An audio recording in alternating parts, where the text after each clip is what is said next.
इस भाग दौड़ की जिंदगी में आज पैसा कितना इम्पोर्टेंट नहीं हो गया है। ऐसा नहीं था कि पैसा आज बहुत इम्पोर्टेंट है। अगर आप पिछले युगों में देखोगे, एंशियंट टाइम में, मेडाइवल टाइम में देखोगे, तो एक समय में गाय बहुत इंपॉर्टेंट हुआ करती थी। It was a very important asset for a community. जब हम आगे मेडाइवल टाइम्स में आए, लैंड बहुत इंपॉर्टेंट फैक्टर होने लगा अमीरी का। और आज पैसा, हर चीज पैसे से तोली जाती है। आपको सम्मान भी पैसे से मिलता है। अगर आपके पास पैसा नहीं है तो आपकी कोई इज्जत नहीं करता। तो इस पैसे को पाने के चक्कर में, इस भाग दौड़ में हम एक चीज भूल गए हैं, वो है अच्छे आचरण। एक बार सोच के देखो, हम राम को, कृष्ण को, भगवानों को कभी इसलिए याद नहीं करते कि वो बहुत अमीर हुआ करते थे। हाँ, राम कृष्ण सब बड़े घरों में पैदा हुए थे, राजाओं के घर में पैदा हुए थे, पर आप उन्हें इसलिए याद नहीं करते कि वो बहुत अमीर थे। आपने ऐसा कभी सोचा भी नहीं होगा।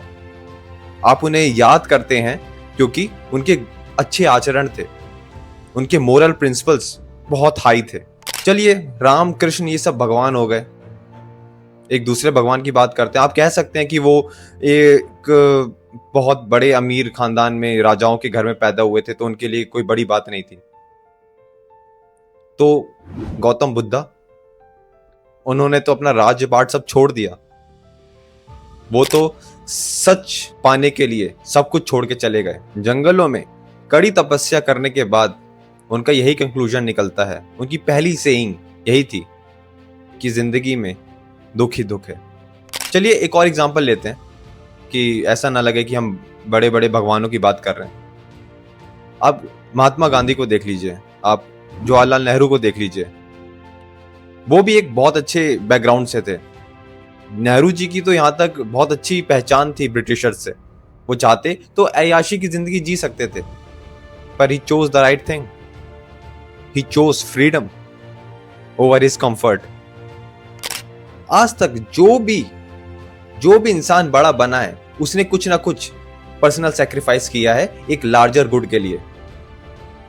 और यही एक मौका मिलता है इंसान को भगवान बनने का। एक एग्जाम्पल लेते हैं। आप बिरसा मुंडा को जानते होंगे। उन्होंने अपनी लाइफ अपनी कम्युनिटी के लिए सैक्रिफाइस कर दी, और आज उनके नाम के आगे भगवान बिरसा मुंडा लिखा होता है। उनकी जयंती बनती है। उनकी कम्युनिटी में वो बहुत बड़े आदर्श बन चुके हैं, भगवान बन चुके हैं, क्योंकि उन्होंने कुछ सैक्रिफाइस किया, अपनी जिंदगी सैक्रिफाइस की एक कम्युनिटी के लिए।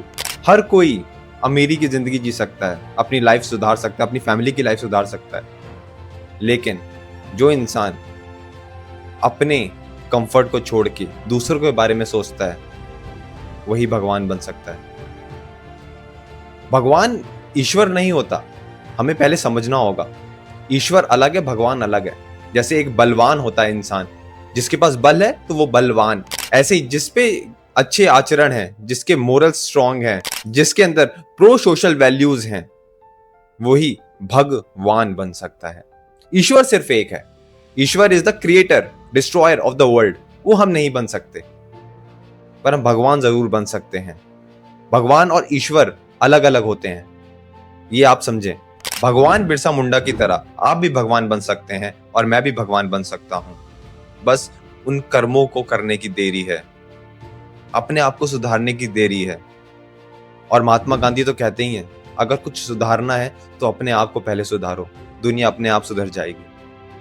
और ये दुनिया अच्छे कर्मों को याद रखती है। आप कितना कमा रहे हो कोई याद नहीं रखेगा। वो सिर्फ आप तक सीमित है, आपके परिवार तक सीमित है। और इस दुनिया में कोई किसी को ज्यादा याद भी नहीं रखता। आप जिस जगह भी बैठे हैं, उसी के नीचे लाखों करोड़ों लोग दफन हो चुके हैं, जिनके बारे में ना आप जानते हैं ना मैं जानता हूं। और ऐसे ही एक दिन हम भी वहीं होंगे। तो हमें ये सोचना चाहिए कि हम क्या लेके आए थे। वैसे दुनिया अच्छे कर्मों ही को याद रखेगी, आपकी और मेरी अमीरी को नहीं। तो शायद हमें अपनी प्रायोरिटीज चेंज करनी होंगी। हमें ज्यादा पैसे के पीछे भागने से अच्छा अच्छा इंसान बनने की तरफ भागना होगा। और बिलीव मी, पैसे के पीछे तो दुनिया पड़ी है, बहुत कंपटीशन है। अच्छा इंसान बन जाओ, वहां कंपटीशन बहुत कम है। बाकी इस वीडियो में मेरी कोई बात बुरी लगी हो तो मुझे माफ करिएगा, मुझसे कुछ सीखे हो, अगर मैंने आपकी लाइफ में कुछ वैल्यू एडिशन करा हो तो प्लीज वीडियो को लाइक करिएगा। और अगर आप मुझे कोई सलाह देना चाहते हैं या कुछ एक्स्ट्रा सिखाना चाहते हैं तो कमेंट्स में जरूर बताइएगा। Thank you.